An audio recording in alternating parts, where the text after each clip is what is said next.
Hey, what's up, friends? Daily dub time. And real quick, I only have one thing I'm going to talk on from a question.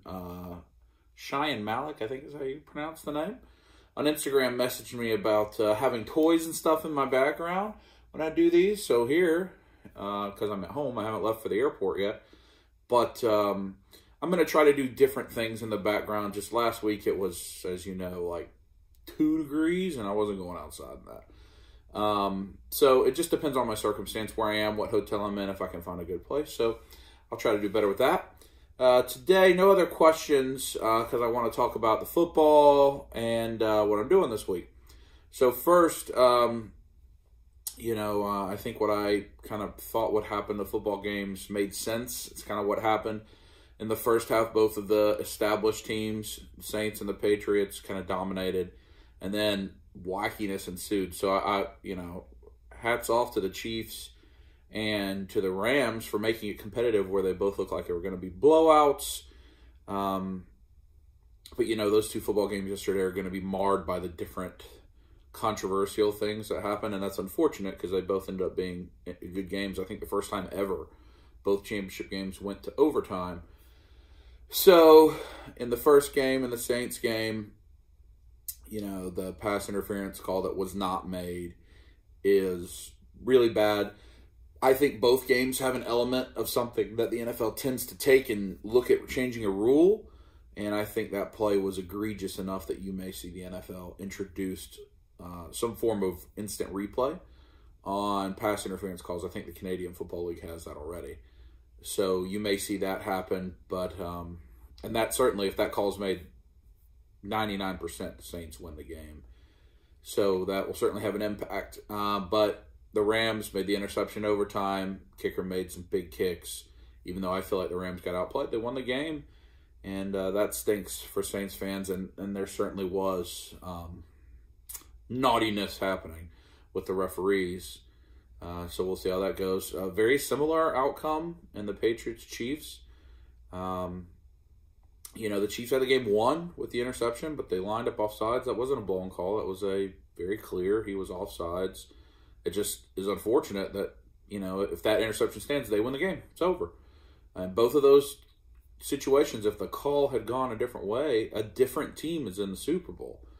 And that's not something that you see very often.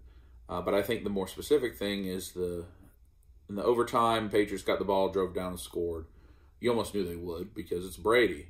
I have a feeling you'll see the NFL change the rule now to where it's not just if it's a field goal, both teams get a possession, but even on a touchdown, both teams get a possession.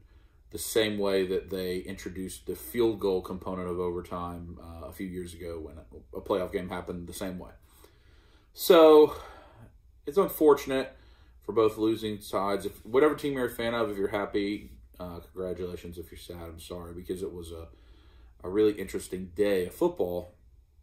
So, my thoughts on the Super Bowl. Hey, it's in Atlanta, so it's going to be challenging for me to get around, get in and out of the airport, because there's going to be a bunch of people. Even today, they've already got roads closed for the Super Bowl. I did see last night that its interest is low in this game from corporations, and that's probably because of the stock market and everything else, that the economy, that it's not necessarily the best time to spend all this money on sending folks to Super Bowl. But also because the Rams fan base doesn't seem to be very motivated. That's not me saying that. I have no idea. And the Patriots have been there so many times that, this may actually be a Super Bowl where you can get close to an affordable ticket. If ticket prices go down close to face value, Big Dub may go to the Super Bowl now. That would be a cool thing to do. So I'm going to pay attention to that.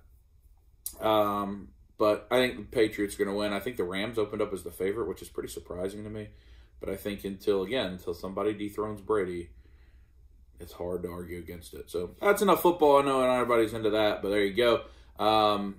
There was the blood moon last night, the wolf's blood moon or something like that. So I think that means all of the goblins and orcs that you've slayed over the past few days are going to resurrect themselves. So make sure when you're running around looking for the next shrine with your Sheikah slate that you pay attention, because there's going to be some bokoblins out there. And I'm getting ready to get in the car and go to the airport because I go to Ohio this week, and I think Josh just posted that it is 0 degrees in Ohio right now. That's poop. So, I gotta go. I gotta find Cope, and I'll talk to y'all tomorrow. Oh, by the way, Daily Dub episode 12 seems to be getting very positive feedback. It posted yesterday. It's over 2 hours long. It has more comments and I think almost more likes than any video I've ever put up. You guys really seem to be enjoying it. I think it's funny and goofy, and I think you'll enjoy it. So if you haven't watched it, go check it out. Anyway, I'll talk to y'all tomorrow. Give me a little Razor Ramon style. Squeeze it.